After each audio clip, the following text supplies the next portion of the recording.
Good morning, everyone. I am just getting started here. I was fighting a little bit with Facebook this morning. It kept wanting to publish this as a test broadcast for some reason.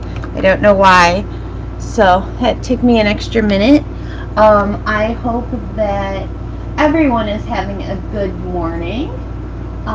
Today I am going to play with the Zentangle pattern Ing that was designed by Molly Halaba. It is one of the patterns that I really enjoy. I don't use it as often as I should, or as often as I probably would like to, and I think that's because I just don't think to use it. But I've been making an effort to use patterns that I don't gravitate to as often as I should. So that's one of the reasons behind this series. I had a conversation with a CZT friend of mine, and we talked about how so often you have a Zentangle pattern, or you have your go-tos. You have your mac and cheese tangles, the ones that you use over and over and over again. And for me, that tends to be flux and muka and orbs and just very curvy, very, more organic tangles. So, while that's great and that's fun and that's, a natural piece of my art, I have all these other beautiful patterns that I know that I almost never use. So with that in mind, we talked about how it becomes very normal for us to take a pattern that we use and to draw it the same way all the time, usually the way that we learned it originally. So I designed this little series, and I thought it was only going to be for a couple weeks while we were all in shutdown, but I really enjoyed it. It pushes me out of my comfort zone, and I hope it does the same for you. This is just a page in my sketchbook. This is when I learned Ing, and this is just various ways that I played with it to include other patterns inside the pattern. So I wanted to just show that to you today as an idea starter, because I could put patterns inside Ing a million different ways and never cover all of them. So I just wanted you to see a few of them before I dive into what we're going to do today. But my thought is, you can take patterns, even something that you draw all the time and that you love, and by doing or drawing it in a new way, you will get a different pattern. This is Ing with kind of a pattern built in, where I just extended these little corners, and then I did a little bit of rounding, and it added kind of like a facet look to it. And you could go in if you wanted to and actually put little gems in all of these little pieces, and it would look really beautiful. It would just take it to a complete new level. One of the things I like about this pattern is the way that when you draw it in its most basic or its simplest form, it almost looks like origami, like folded paper, and I love that look.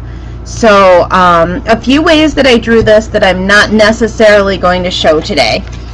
So this is Ing as a border. It makes a wonderful border. I did two series, like two borders, one inside each other, and then I just blackened in the interior in my negative space. This is Ing again as a border, and here I added a boulder line as my initial stroke, and I used some small line work in several of the little segments to create a kind of paper fold border. This one I already talked about just a little bit. This is just adding a little bit of detail work to the inside. And then this one I may show depending on how much time we have. This one is Ing, but instead of it being straight lines, I made curvy lines. So we're going to dive in just a second. I hope everyone is having a great day. Feel free to say hi so that I know that you're there. It does usually take me a minute or two to get back to everybody because I am drawing as we go. And then we are off. So I am using a Zentangle tile. I am using a 01 micron. I'm going to probably use my mechanical pencil, although you can use just a regular pencil if you'd like. I just have recently discovered a real love for mechanical pencils. I like that teeny tiny point and the way that it lets me get into some areas that maybe I couldn't normally. I also have a tortillon. This is a 1 tortillon. I have another one kicking around here somewhere on my desk, but I'll probably just use this one because it's handy. I also have a white pen that I probably won't use today, but I just happen to have it. And then somewhere around here I have a graphic pen too for coloring in bigger shapes or bigger sections. Good morning, Karen. Good morning, Betty. I'm going to start out, if you haven't joined one of my lives before, I'm going to start out by walking through the basic pattern. So that if you haven't played with ing before, then you can dive right in. So that's what I'm going to do first. I am going to add my dots.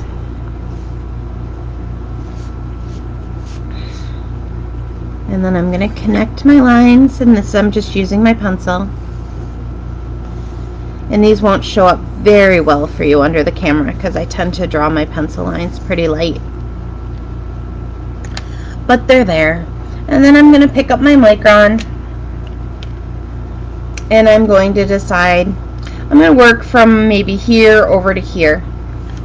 So I'm going to start out by making a fairly large zigzaggy line. And I'm not making sure that it's, the same, that they're the same width, or that my triangle points are all the same.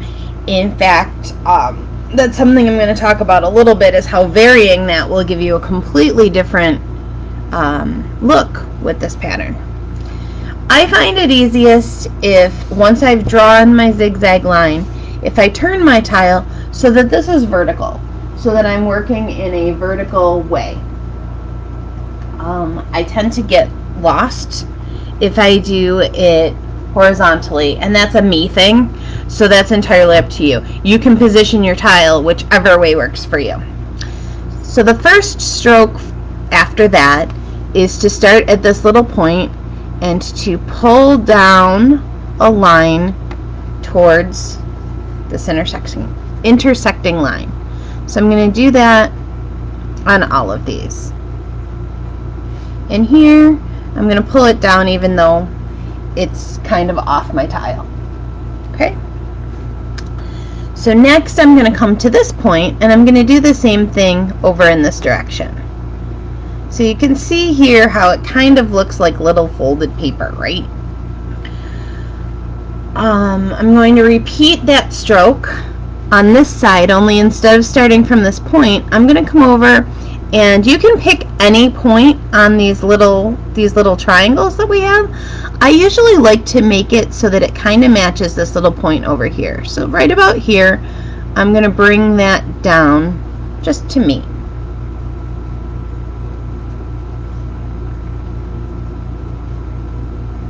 Okay? And then one more time, I'm going to find this point, so I'm going to bring that over here, and I'm going to pull this down. And when I first drew ing, I always just drew that first part where I ended up with those initial triangles. So I've kind of got 1, 2, 3, 4 little triangles in that initial zigzag. Does that make sense to everybody? It's easier than it looks, but that first time, or those first couple times you do it, it can be a little tricky. So I'm going to draw it again. I'm going to draw a zigzaggy line, I'm going to start at a point, another point, and I'm pulling those down so that I have triangles going in one direction.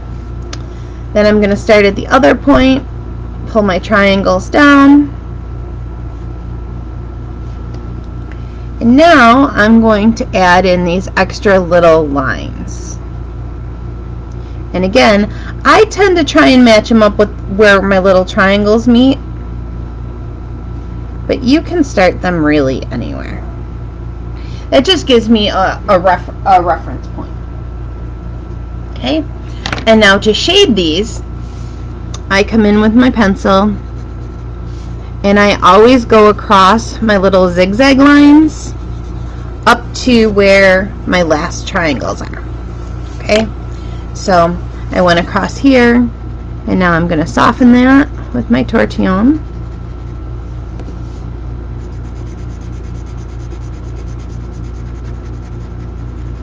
And you may use little circles. I tend to use my tortillon as if it was a pencil.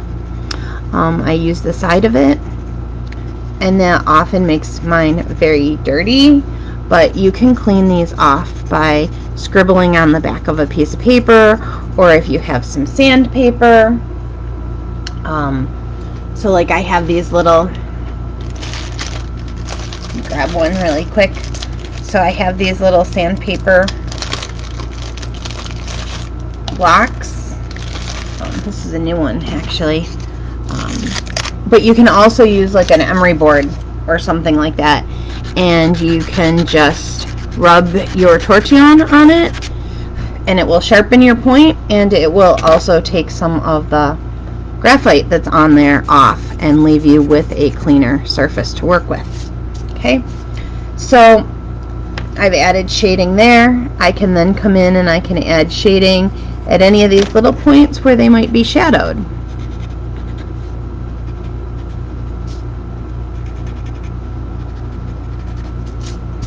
Okay, and that is your basic ink.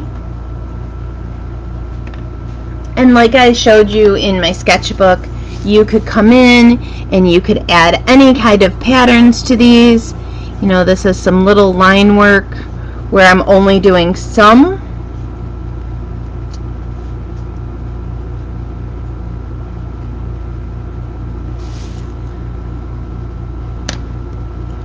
Or if I really wanted to, I could do this line work in all of these, right? So, and depending on how you do it, you're going to get really fun, really unique, different patterns every time you do this. So getting back to that whole, if you only know a couple of patterns, you could make art forever. You could just keep making different types of tangles and different types of designs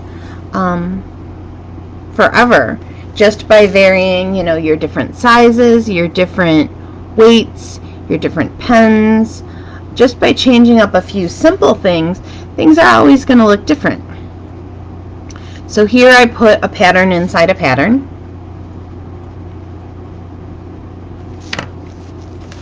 And then again, once I shade it,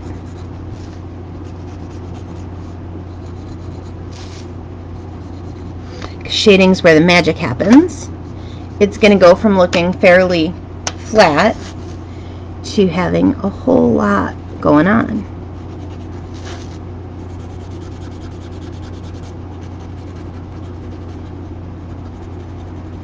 And I do always move pretty quick in these videos because I like to show you a lot of different options. And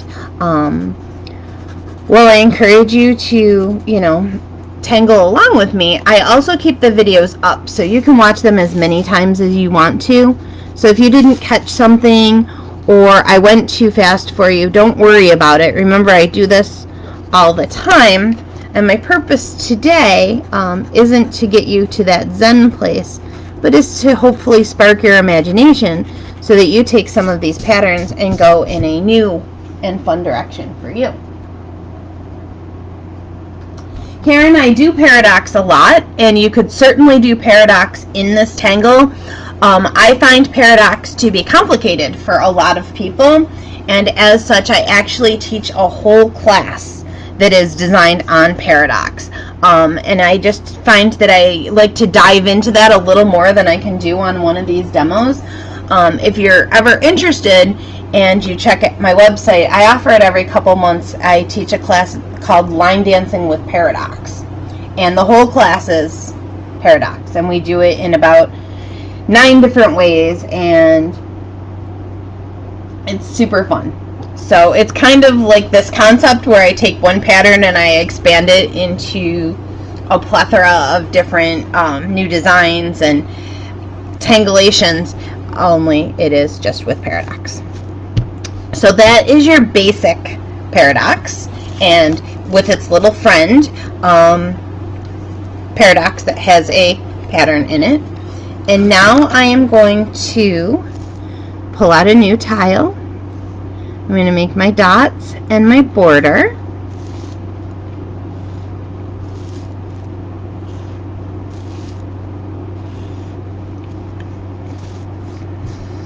I'm going to kind of do a little bit of a string here, and I made a couple lines because I'm going to put some of these strips of ing next to each other. So I wanted to show you what happens when you make very narrow zigzags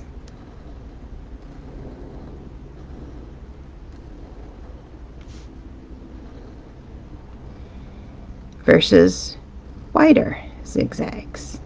So I'm just kind of going and I'm making my lines. I'm trying not to rush too much. When I made a zigzag line down there, I'm going to do the same thing. I'm going to pull that line down,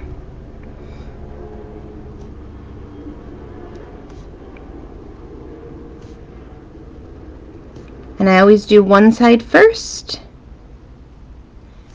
and then the other, because if I don't, I can get lost really quick.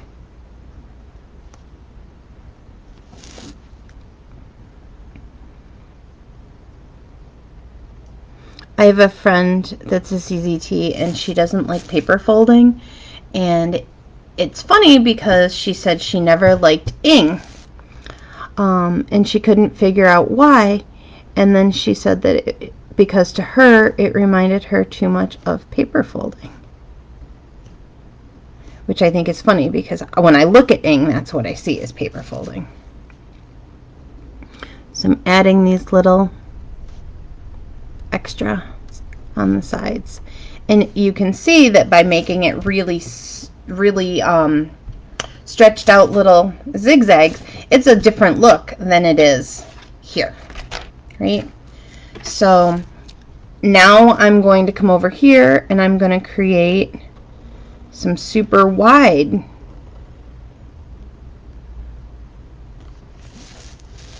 zigzags. And maybe this time I'm going to go, I'm not going to come in tight. I'm going to kind of make these big triangles. And I don't worry a ton about composition in this, in these. I find that it is more beneficial to just kind of play with stuff and see what we come up with than to worry about making a composition in these tiles. I save that for other things. Okay, so there's a skinny one, there's a wide one, and you can see very, very different look, right?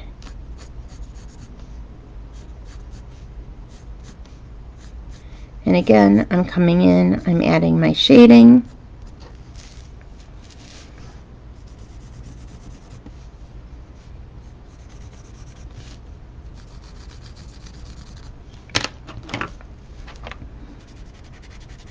And soften these lines a little bit.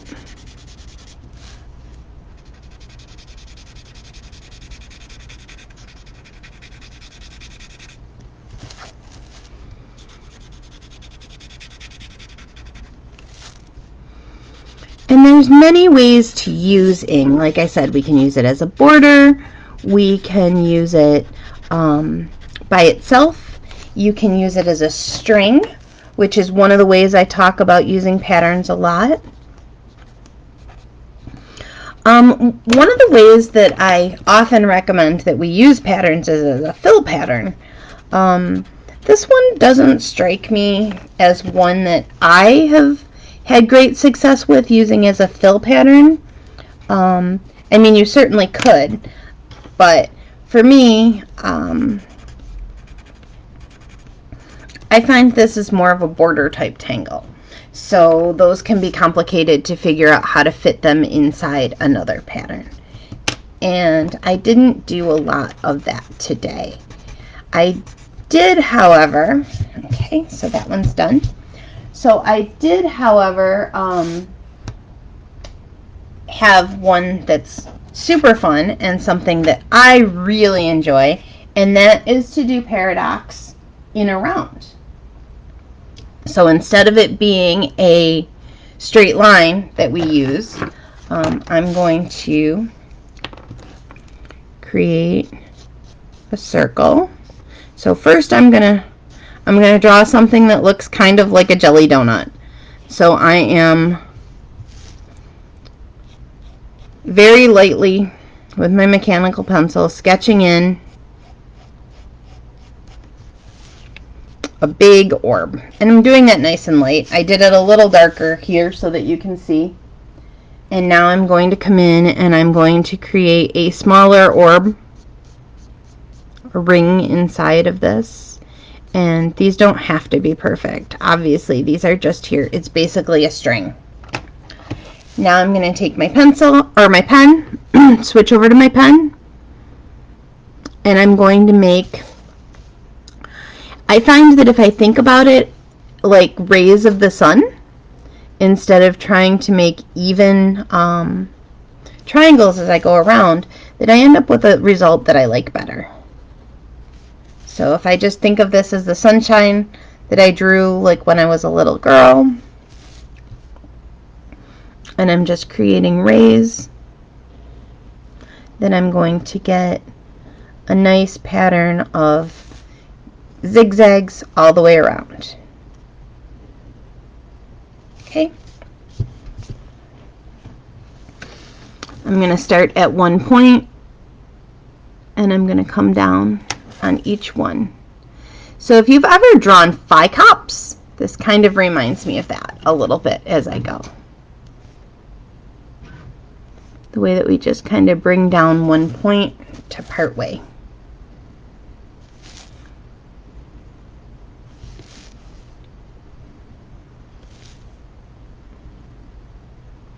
Okay, so I have that one.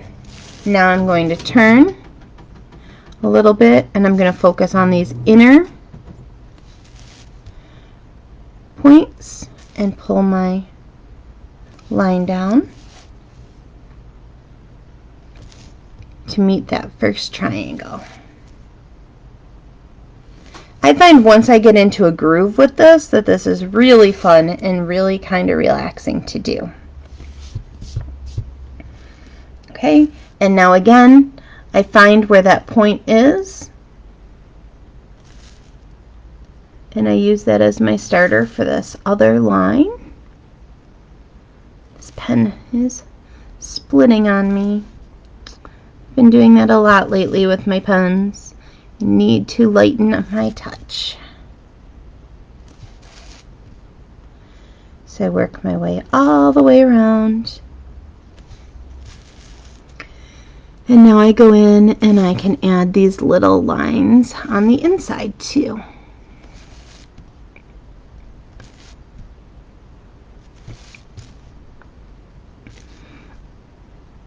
And you know, we generally ignore our pencil lines in Zentangle because they blend in and they, you know, they kind of wander off all on their own. And if I was going to make a complete tie, or if, you know, if I was going to come in and I was going to do a lot of behind work, I would just leave these. If I was going to leave this like this, I might come in and I might erase those lines, depending on how I feel. This one I didn't erase, but you can still kind of see where they were, but they're small and they're light, and I don't really care all that much. So you've seen how I shade. I would come in and I would shade along each of my big lines, and then like these little pockets here. But this time I'm going to add some little details to it, because I just want to show you a couple other ways of maybe adding some details, some little fun things that you can do. I'm going to pick a point, so maybe here, and I'm going to add some lines that look like they're wrapping around, right?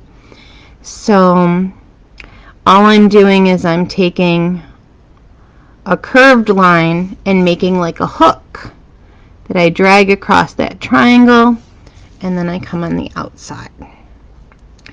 And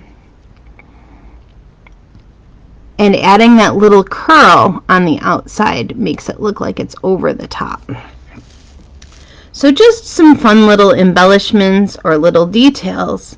You know, you don't always have to add a pattern to add something extra, to add a little embellishment.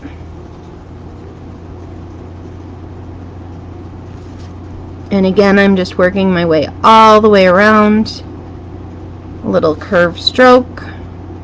It's like a really stretched out S, backwards S, actually. So there's a curl, stretch across, and then like that.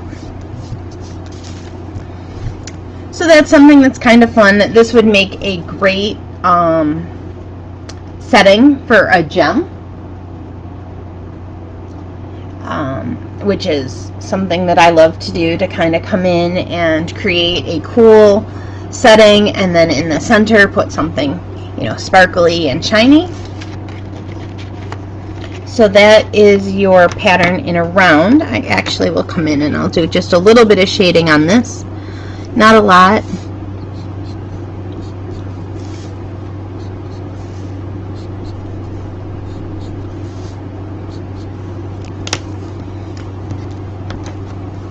Soften that a little.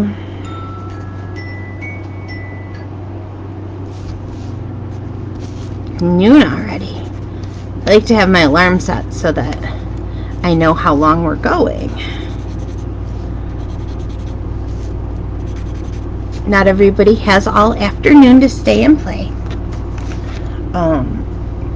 And then if you wanted to, you could actually add a little bit of shading right under these embellishments, and that's going to make it look more like a string was wrapped around it or something like that. And I will obviously finish these, and I will post my pattern sheet when I have these done. Let's see, what else did I want to show you?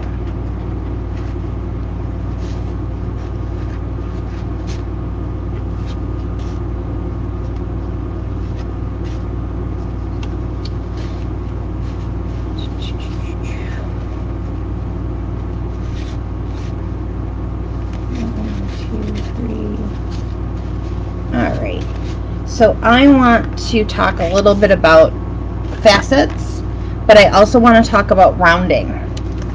So I'm going to do another one here. Only this time, instead of making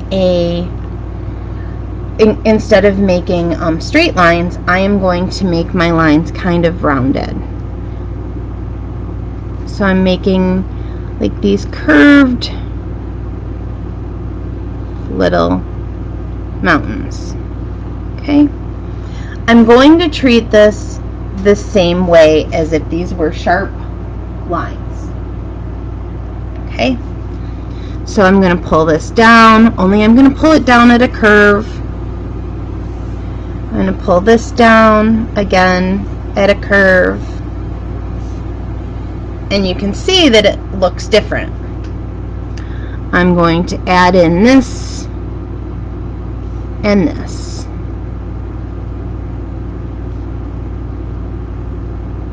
Okay, So now on this one you can see that I made these look kind of faceted. So I want to do this here too. So I'm going to identify my triangles, and as you can see I have a bunch of these little triangle-y shapes, and I'm going to, from each corner, I'm going to pull in a little line. And then I'm going to create an aura of the line that's already there. Okay?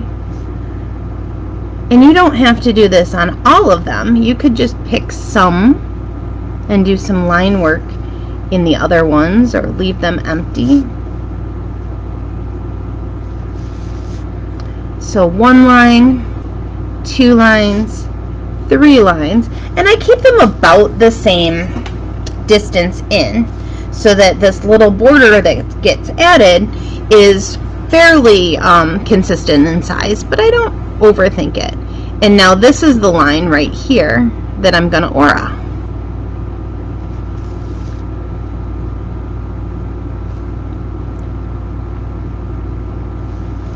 Okay. And now I have this line, or I have this one, I have this one, I have these little guys, and I can come in and do the exact same thing with these. And because their shape is different, these little lines are going to give you a different shape on the inside. So again, those little lines, and then auraing that line that's there. Now I have these little tiny ones too, and oh, I missed this one. So again, I'm auraing this line. Turning my tile when I need to, and now it takes on this little faceted look, and I think that that's so much fun. And again, you could fill it with gems, you could fill it with color, you could color them in.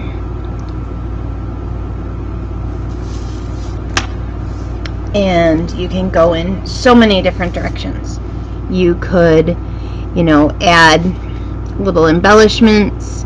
You could you could come in here and you could fill these in with a pattern of their own. So many options, so many different ways to make your patterns look different. Okay. They don't always need to look the same.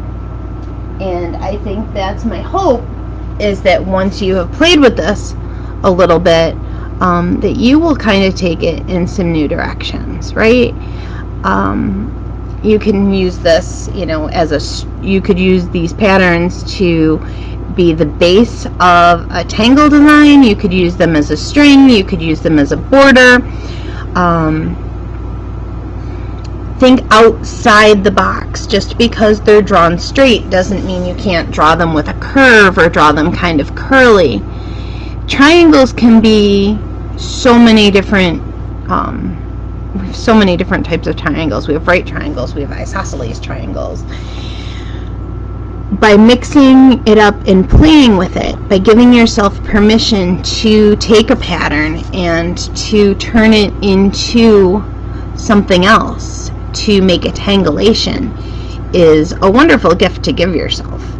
And I think that it's very easy for all of us to get stuck in a rut with the patterns that we use frequently, or even patterns that we don't use very often, that we think, oh, I should use that pattern,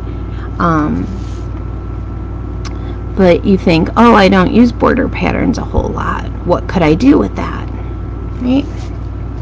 So hopefully that gave you some ideas, and you will think of some fun things to do with it yourself. And I would love to see what you come up with. So I hope that you post them or message me with them, just so that I can kind of see what you might have thought of. I love to take patterns and turn them into flowers. Take something that's really, geometric and turn it into something organic. And by thinking that way, to think, oh, I don't have to draw it this way, I can draw it any way I want to, has been really freeing and has really opened up my art a lot. So with that thought in mind, I'm going to wrap it up for today, and I will hopefully see you all next Saturday, and I look forward to then. Have a great week. Everybody enjoy the rest of your weekend, and I will see you soon. Bye.